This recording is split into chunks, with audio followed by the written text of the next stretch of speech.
Սիրելի հայրենակիցներ, բարի օր, ինչպես եւ արդեն ավանդաբար ամեն երկուշաբթի 2:30 րոպեին Արտուր Խաչիկյանի եւ իմ փոդքասթն է ուղիղ եթերում, այն հեռարձակվում է Live News լրատվականի ուղիղ եթերով եւ ինչպես միշտ դուք կարող եք միանալ մեր եթերին եւ մեր զրույցի ընթացքում հարցեր ուղղել, մենք կաշխատենք ձեր բոլոր հարցերին պատասխանել։ Բարի օր Արտուր եւ այսպես Քարոզարշավի այսօր 4-րդ օրն է եւ մենք տեսնում ենք, որ Նիկոլ Փաշինյանը, ով վերցրել է արձակուրդ, իր քաղաքական թիմի հետ միասին դռնեդուռ ընկած ժողովրդին փորձում է ուտացնել մի գաղափար, խաղաղություն, որի իրական լինելը մեծապես կասկածի տակ է եւ մենք տեսնում ենք, որ այսօր առավոտյան օրինակ ինքը Երևանի մետրոպոլիտենում էր, իդեպ ասեմ, եթե մարզերում քիչ թե շատ նրան հաջողվում իր մանիպուլատիվ կոդերը աշխատացնել, ես որ նայում եմ իր մարզային հանդիպումները, տպավորություն է, թե Հայաստանի Հանրապետության ղեկավարները Ռոբերտ Քոչարյանն ու Սերժ Սարգսյանն են, ինքն էլ ընդդիմադիր Նիկոլ Փաշինյանը, որ մենակ իրանցից է խոսում 8 տարի է երկրի ղեկավարը ինքն է, բայց մարզային հանդիպումների ժամանակ ինքը շարունակում է նախկին իշխանությունների հետ խոսել, իշխանություններից խոսել, բայց այսօր մետրոպոլիտենում մենք տեսանք, որ Երևանում առնվազն իրեն չի հաջողվում այդ իր մանիպուլատիվ կներեք հայրենակիցներ այդ կոպիտ բառի համար կտերը ուտացնել եւ օրինակ քաղաքացիներից մեկը ասեց Այս ամենը ինձ թոշակ չբարձ մի պետք չէր բարձացնել դու իմ հայրենիքը չտայիր, մյուսը վերադարձրեց այդ կրծած այդ ինչ որ զնաչոկը ասեց ես իմ հայրենիքն եմ ուզում, մյուս քաղաքացին ասեց որ դե եթե այդքան լավ ես Ալիևի հետ, Ալիևին ասա թող Հայաստանի Հանրապետության սուվերեն տարածքից դուրս գա, այսինքն մենք տեսնում ենք որ առնվազն Երևանում ինքը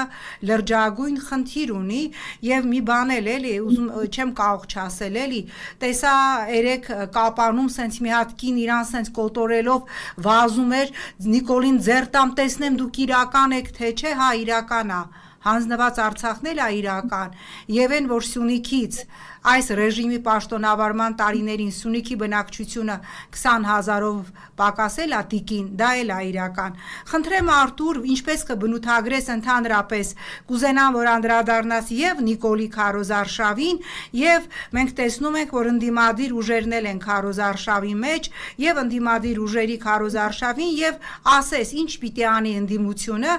այս ռեժիմին առավել ուրեմն ռեալ արգումենտացված փաստարկված հակազդելու համար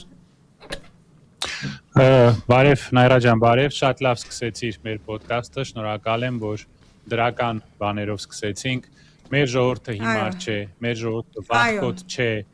մեր ժողովուրդը ստամոքսով եւ աղիքներով Այո, ինչպես փորձում են ներկայացնել, այո։ Մեզ ներկայացնել, մեզ դարձնել ուտող խմող աբորիգեն, որոնք Արցախն էլ հանձնեցին, Մեղրին էլ հանձնեցին մենակ իրանց գիշկաների մեջ արաղ ու բանը գառի միսը չպակասի։ Մենք այդ ժողովուրդը չենք, այդ մետրոյում կին չգտավ, չէ՞ գորգորավերեն երեխայով կին չգտավ։ Չէ, տղամարդիկ էին, ովքեր իդեպ շատ արժանապատիվ ասում էին։ Այո, դուխը չի երիքի, հա։ Այո։ Մեր հայրենիքը տվեք, այո։ Այո, հայրենիքը, հա, լավ է, հիշեցինք, չենք մոռացել։ Ինչու գյուղերում տենց, Նայրա ջան, որտեվ գյուղերում հմեկն է։ Հմեկը Գեբելսը գալաթ է արել։ Գեբելսը հմեկի առաջ գալաթ է արել, այդ որ Ստալինգրադը հանձնում էին, այսինքն ոնց էին հանձնում, ոչնչացվեց 6-րդ բանակը, Գեբելսը գերմանացիներին ասում էր, որ Ստալինգրադում մենք հաղթում ենք։ Այսինքն հմեկը կարողացավ անել մի բան, որը անգամ Գեբելսը չկարողացավ անել, Հիտլերի օգնականը։ Դրա համար են գյուղերում այդպես վերաբերվում են։ Այն կինը, որը գալիս է գամ քեզ ձերտամ եւ այլն, դե խոսացել ենք սրա մասին։ Մեզ պետքա հոգեբուժ, մեզ պետքա մասնագետ, որը մեզ սովորացնի աղանդի ղեկավարի հետ ոնց են պայքարում, երբ որ մարդիկ աստվածացնում են իրենց աղանդի ղեկավարին, ասում են երեխեքից կյանքից տարիներդ արդեն մարդու լեզուն ոնց է պտտվում, էլի բան ասի։ Երեխայիս կյանքից խլեմ քեզ տամ։ Դա ծայրահեղ հիվանդություն է, մեզ պետք է արտասահմանից ինչ որ սպեբան բերել, մասնագետ բերել, որ աղանդների դեմ պայքարել։ Հիմա Դու Նայրա ջան, դու ինձ ուղի, ասում ես Ղարաբաղը հանձնեց, սուտ ասեց, դե բոլորս գիտենք, հա հանձնեց, փորձեց գցել Սերժ Սարգսյանի վրա, բայց մենք այդքան էլ հիմար չենք։ Իսկ այդ մեղրի հանձնումը ո՞նց է իրան հաջողվում մարդկանց համոզել, որ նա մեղրին չի հանձնել։ Եթե ես գամ քո տանը, քո բնակարանում թուղթ ստորագրեն, որ քո բնակարանի 74%-ը ինձ է պատկանում։ Քո տան տերը ով է։ Նայրա, մի հատ բացատրի, մենք մեր ժողովրդին բացատրենք, ոնց կարելի է մարդկանց սենց խափել, եթե դուք 74%-ը տվել եք Միացյալ Նահանգներին, Տրամպն էլ հեսա մի քանի ամիս հետո գնալու է, այնտեղ Թուրքիան, Ադրբեջանն են հարց լուծելու, որովհետև նրանք ասել են, սա մեզ համար կենսականորեն կարևոր ճանապարհ է։ Այդ 74%-ը, որ զիջել ես, մարդիկ ոնց չեն տեսնում, որ մեղրին էլ է հանձնել։ Ոնց բացատրենք մենք դա, ասա։ Արտուր ջան, արի ես ինձ դնեմ հիմա Նիկոլի տեղը եւ ասեմ ինքը ինչ է ուտացնում, այդ մարդկանց ինքը ասում է, այո, մենք մեղրու այս ճանապարհը 49 տարով, հետո եւս 50 տարի երկարաձգելու պայմանով տվել ենք Միացյալ Նահանգներին, բայց դու դեմ ես, որ դու քո ճանապարհում մենք աղքատ ենք, մենք այդքան փող չէինք կարող դնել, պատկերավոր, եթե հիմա դու քո տան 74%-ը 49 տարով 11-ին Նիկոլը կասի, հա, բայց քո աբոյը դու չէիր կարող փոխել, հիմա Արտուր գալու է Թրամփը եւ քո պատերը ոսկուց է սարքելու, հետո 49 տարի հետո Թրամփը գնալու է, դու քո պատերի ոսկին քերելու ես, հասկանում ես, ինքը այդպես կարողանում է մարդկանց ասել, դու աղքատ ես, տվել եմ հարուստին, գալու է եւ դու քո վարձակալության դիմաց, որ քո տարածքը տվել ես վարձակալությամբ, դառնալու ես միլիոնատեր։ Հիմա Արտուր, եթե մեկը քեզ ասի, արի քո տունը, ուրեմն տան 74%-ը 49 տարով, ամիսը $10,000 վարձակալություն տուր չես տա, վազելով կտաս։ Ինքը այդպես, որտեվ ես եղել եմ Մեղրիում, ես զրուցել եմ ժողովրդի հետ, ասում են Նայրա ջան, բայց դու պատկերացնում ես, այստեղ դառնում է ուրեմն մաքսազերծված գոտի, այստեղ դառնում այն նախկին մետաքսի ճանապարհի խաչմերուկ, մենք բոլորս դառնալու ենք միլիոնատեր, մենք էլ ձեզ երևանցիներիդ կպահենք, եւ ինքը եկեք մարդկանց չմեղադրենք, ինքը ուտացնում է դա։ Ուտացնում է, հիմա մենք էլ ուտացնենք, Նայրա ջան։ Այդ մետաքսի ճանապարհը Չինաստանից որ երկրներով է անցնում, մոտավորապես։ Կենտրոնական Ասիայով անցած կլինի, չէ, Ղազախստանով անցնում է։ Այո։ Ղազախստանը իր տարածքը 74%-ը տվել է ուրիշ երկրին։ Բայց ոնց է որ Ղազախստանի տարածքով անցնում է, Ղազախստանը օգտվում է, դրա փողից օգտվում է, բայց չի հանձնում։ Թուրքմենիստանով անցնում է, հաստատ անցնում է։ Թուրքմենիստանը իր տարածքը տալիս է երրորդ երկրին 74%-ով։ Վրաստանով անցնում են կոմունիկացիաներ, անպայման անցնելու է։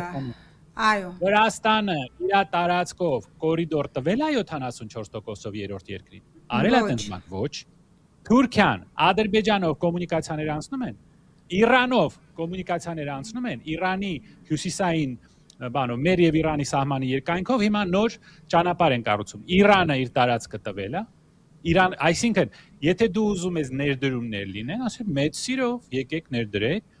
առնվազն 51%-ը մերն է, առնվազն 51%-ը, որ մենք կարողանանք վերահսկել այս տարածքը։ Ասենք 20%-ը թող լինի Ամերիկան, 20% լինի, չգիտեմ, Միացյալ Արաբական Էմիրատներ, Չինաստան, ապրես, Չինաստանը, Իրանը, Արաբական Էմիրատները, ամեն մեկը 10%, մենք էլ 51%։ Դա նշանակում է տերը մենք ենք, հսկիչ փաթեթը մեր ձեռքում է։ Ապրես, այդ բառն էի փնտրում, հսկիչ փաթեթը մեր ձեռքում է։ Այսինքն քո ասած օրինակում ես կասեի, եթե բնակարանը ուզում եք վարձեք, չնայած ոչ մեկին խորհուրդ չեմ տա, ոչ մեկին վարձով տալ, ջարդում, քանդում, ավիրում են ամեն ինչ։ Եթե վերցնեք 51%-ը ինձ, 10%-ը էս մի մարդուն, 10%-ը էս մի մարդուն, էս մարդուն։ Դուք ձեր փողը ներդրում եք, փողը ստանում եք։ 100 տարով ոչ ոք պայմանագիր չի ստորագրում։ Այսպիսի բաներ ասել են միլիոն անգամ։ Ստորագրել էր Եգիպտոսը, երբ որ Սուեզի կանալը զիջեց, եւ Պանաման, որը իր կանալը զիջեց։ Հիմա էլ Տրամպը կռիվ ուզում ան հետ վերցնի։ Այսինքն քո Ես հասկանում եմ, դու բացատրում ես, թե նա ոնց է մարդկանց խափում։ Այո, եւ դա շատ շահեկան արգումենտներ է բերում եւ հավատում են մարդիկ։ Մարդկանց ասեք, մարդկանց բացատրեք, Ժորժ ջան, Չինաստանից մինչև Իրան, մինչև Թուրքիա ճանապարհներ են կառուցվում։ Այդ ոնց եղավ, որ այդ ոչ մի երկիր մերպես չհարիվցրեցին ոչ մեկին։ Բոլորը իրենց տարածքով թույլ են տալիս, որ անցնեն կոմունիկացիաները, ոչ ոք տոկոսը չի տալիս երրորդ երկրին։ Մարդկանց չբացատրենք, որ կարելի էր առանց Զանգեզուրի միջանցքը զիջելու։ Եվ հետո մի հատ ինձ հիշացրա, քանի անգամ են ասում, ոչ մի միջանցք։ Այդ բառը մի ասեք, միջանցք չի լինելու։ Քանի անգամ են ասել։ Հիշում ես։ Հետո մինչև հիմա Թուրքիան, Ադրբեջանը ամեն օր ասում են Ամեն օր Նախորեն Ալիևը եւս ասեց միջանցք, Արտուր ջան, մինչ մեր հաջորդ հարցին, այստեղ ուրեմն մեր հայրենակիցները, հա, Եգոր Աշոտ, շատ հայրենակիցներ են միացել, բոլորիդ ուրեմն բարևներ, արդեն հարցեր կան, բայց ես ուզում եմ, որ մենք հիմա պատասխանես հարցին, Արտուր ջան, ով պիտի մեր հասարակությանը, որովհետև մինչև հունիսի 7-ը 20 քանի օր է մնացել, եւ սա շարքային ընտրություն չի, եւ Նիկոլ Փաշինյանը, ես ինչ որ անդադ իր դիրքերից եմ հա փորձում հակադարձել քեզ, հիմա շատ բաց խաղաքարտերով է խաղում, ինքը ասում է, ես ընտրվեցի, անելու եմ սա, հանելու եմ անկախության հռչակագիրը, երեկ առաջի օրը Ալեն Սիմոնյանը բաց հայտարարեց, ադրբեջանական որոշ տարածքներ շարունակում են մնալ մեր վերահսկողության տակ, բնականաբար նկատի ունենալով այսպես կոչված Ալիևի ասած անկլավները, Տիգրանաշեն, այնտեղ Տավուշի մարզի որոշ բնակավայրեր, բա ով պիտի ժողովրդին այդ ամենը բացատրի, որ սա սովորական ընտրություն չի, որ դու ուզենաս գնաս, չուզենաս չգնաս։ Հիմա մենք պիտի ինչ-որ բան ասենք, ես եւ դու մեր ընդդիմությանը, որ գնալ Բիսեդկում, ընտրարշավին, ինչ-որ Վալոդ Ձաձայի հետ նարդի կամ շաշկի խաղալով չի, որ ցույց տաս, թե դու ինչ ժողովրդավար ես։ Խնդրեմ։ Ապրես Նայրա ջան, առաջինը պետք է մաքսիմալ շփվել ժողովրդի հետ, պետք է գնալ խոսել մարդկանց հետ եւ որոշ ընդդիմության ուժերը դա անում են, ճիշտ են անում։ Դուք տեսնում եք այս դեմագոգը ոնց է գորգորում 18 թվի իր կներես կտերը։ Այդ եւ այդ մարդը դու ես եւ այդ մարդը հիստերիկ գոռոցները իրա, որ բոլորից խափեց, ասեց ես ձեզ պաշտում եմ, հետո սկսեց մարդկանց ծեծել բանտարկել փողոցներում երիտասարդներ բանով Հայաստանի դրոշով մի երիտասարդներ անցնում հարցակվեցին վրան սկսեցին խեղդել աչքիս առաջ այդ սախ կտերը մենք լսել ենք այսինքն ընդդիմությունը պետք է գնա խոսի մարդկանց հետ այո համոզի որ սա սովորական ընտրություն չի 300,000 ադրբեջանցու վերադարձը մի քայլ հետ չի անում Ալիևը նա ամեն անգամ հիշացնում է մեզ օր կասեք երբ են նրանք վերադառնալու գուցե ես ու դու մի հատ քարտեզ կազմենք թե որտեղ են նրանք գալու որտեվ մեծ մասը երևի լինելու է Արարատի շրջան, Սյունիք, Թավուշ, Սևան, չէ, Սևանիով եւ Գեղարքունիք, այո, Գեղարքունիք, այո։ Եվ օրինակ մեր հայրենակիցը Սերյոժա գրել է, որ այդ 74%-ը, որ ասում եք, դա ուրեմն ազերիների եւ Թուրքիայի համար է, ես համաձայն եմ հարգարժան Սերգեյ ձեզ հետ, այո։ Բա որ Սերյոժը հասկանում է, ապրի Սերյոժը։ Սերյոժան, այո։ Արտասահմանի 20 միլիոն դոլար ստացողները, որ իրանց դրել են ոչ կառավարական կազմակերպությունների տեղը, ամեն օր սուտ են ասում։ Բա որ հասարակ մարդ մեր հայրենակից հասկանում է 74%-ը տալիս է Տրամպին, Տրամպը վաղը գնալու է։ Թուրքիան, Ադրբեջանը ասում են, սա մեզ համար մեր ազգային կենսական